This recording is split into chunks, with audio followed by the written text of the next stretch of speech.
Zingatia sana msikilizaji, chumvi ambayo unapaswa kutumia wewe basi iwe chumvi ya mawe. Usitumie chumvi ya kawaida, kwa sababu kama utatumia chumvi ya kawaida basi tarajia kupata matokeo ambayo sio mazuri katika sabuni yako ya maji. Baada ya kumimina chumvi ya mawe, hatua nyingine ambayo inafuata basi tunamimina Siles au Texapon. Watu wengine pia hupenda kuita unga roll.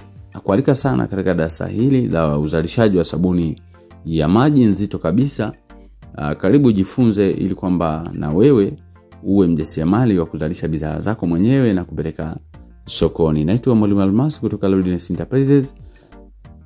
Kazi yetu kubwa ni kujifunza makala mbalimbali ambazo zinahusiana na ujasiriamali ili kutuongezea sisi tija katika kile ambacho tunakifanya, kwa kukizalisha, kukipaki katika ubora mzuri, lakini pia kupeleka sokoni.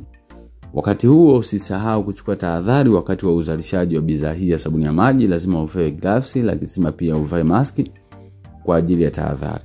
Na ikitokea kwa bahati mbaya sana imetokea umedondokewa na kemikali au asidi wakati wa uzalishaji, basi hakikisha kwamba maji ya tahadhari yawepo hapo karibu yako. Ikitokea umedondokewa basi utafuta kwa kutumia maji, yani utaosha hiyo sehemu kwa kutumia maji.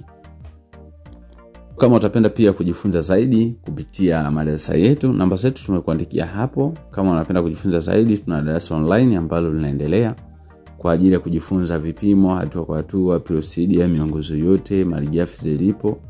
Lakini pia kama unahitaji kitabu cha Miliki Kiwanda Chako, nimekuandalia kitabu hicho hapo ambacho nimekuandikia zaidi ya bidhaa 20. Kinaitwa Miliki Kiwanda Chako kama kinavyoonekana.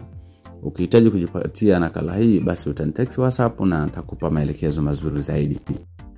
Tumekoroga chumvi pamoja na Siles. Baada ya hapo tukazikoroga vizuri zikashikamana, tukaanza kuapply maji. Na usiweke maji mfululizo, weka maji kidogo kidogo, lakini hakikisha kwamba idadi ya zile lita ambazo unatamani zitimie katika sabuni yako ziwe zimeandaliwa mwanzo, ziwe zimeandaliwa kabla ndipo uanze kuweka maji. Lakini uweke maji taratibu mpaka pale zitakapotimia zile idadi ya lita ambazo unakusudia ziwepo. So kila ukiongeza maji unapaswa kuangalia matokeo mazuri. Yakipatikana matokeo mazuri basi unaongeza maji mengine. Karibu sana msikilizaji. Tunatumia ingredients nyingi katika kuzalisha sabuni. Tuna Siles, tuna chumvi, tuna soda ash, tuna perfume, tuna rangi, tuna CDE, tuna glycerin, lakini pia tuna alkatu au CMC, sodium benzoate pia. Itategemeana, so kila formula inatumia ingredients hizo, formula zingine zinatumia ingredients tofauti. Na hapa tunakoroga na tunamimina soda ash. Tunaweka soda ash kwa sababu gani? Tunaweka soda ash kwa sababu kazi kubwa ya soda ash ina neutralize sulfonic acid. Kwa hiyo ikiwa hauna soda ash basi naomba usizalishe sabuni. Au una sulfonic peke yake bila soda ash, au una soda ash peke yake bila sulfonic, epuka kuzalisha sabuni, kwa sababu utatengeneza sabuni ndio, lakini haitakuwa na ufanisi wa kuondoa zile changamoto za uchafu. Matokeo yake itakuwa inaleta athari mbalimbali kama vile kupausha nguo au kupausha mtumiaji wakati anatumia ile sabuni. Yes, kwa hiyo ipo namna hiyo. Baada ya hapo tumekoroga soda ash na sulfonic acid pembeni kama inavyoonekana. Baada ya hapo tunarudi kwenye mkorogo mkubwa huu ambao ulikuwa na Siles pamoja na chumvi, na tunaunganisha hii mikorogo kwa wakati mmoja. Zingatia sana msikilizaji, tunaunganisha hii mikorogo yote miwili kwa wakati mmoja. Kwa hiyo tunachukua ule mkorogo B, tunaunganisha na ule mkorogo A, ule mkorogo ambao tayari ulikuwa una Siles, tunaunganisha pamoja, tunakoroga. Na unaweza ukatazama vizuri matokeo ya kupata sabuni yetu yameanza kuonekana. Yes, safi kabisa, good.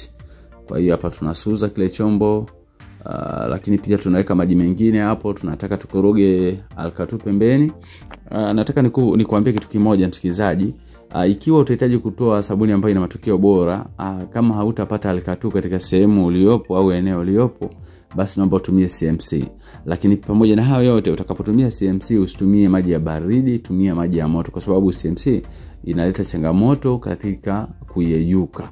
Kwa hiyo hata alkatu pia kuna wakati, lakini alkatu haiko concentrated kama vile CMC. So kama utatumia CMC, zingatia kuchemsha maji ambayo utayakorogea CMC yayuke vizuri, then uapply kwenye mkorogo mkubwa. Baada ya hapo msikilizaji, tunamimina mkorogo kwenye ule mkorogo mama ambao ulikuwepo tayari, na zoezi letu la ukorogaji linaendelea. Baada ya kukamilisha kila kitu, sabuni yetu itakaa angalau masaa 3 mpaka masaa 6, itakuwa tayari kwa ajili ya kufungasha. Kwa hiyo zoezi letu linaelekea kwenye hatua za mwisho kabisa, ambapo tutaweka yale maji ambayo yamesalia kulingana na idadi ambayo tulikuwa tunaikusudia. Na baada ya hapo tutaweka citric acid, tutaweka glycerin, tutaweka CDE, tutaweka rangi. Baada ya hapo sabuni yetu itakuwa tayari kabisa. Na kukaribisha, ninakualika pia katika madarasa yetu WhatsApp. Kama uko interested na ujasiriamali na unapenda kujifunza kwa ajili ya kupiga hatua zaidi katika ujasiriamali, binafsi nakualika kwa nia ya dhati na moyo wa dhati. Karibu, tuna darasa online, lakini pia tuna kitabu hicho hapo cha PDF kinaitwa Miliki Kiwanda Chako. Lakini pia hard copy zinapatikana vizuri, utatumiwa kwa uaminifu kwa njia ya basi mikoani popote pale ulipo. Mwisho kabisa utakoroga sabuni yako dakika 10. Baada hapo utaifunika sabuni yako vizuri ili kwamba ile perfume ambayo umeapply isitoke, evaporate. Utafunika, then baada masaa 3 utafunua, utakoroga, utaangalia kama povu limeshuka, then utafungasha. Asante sana kwa kuweza kunifuatilia.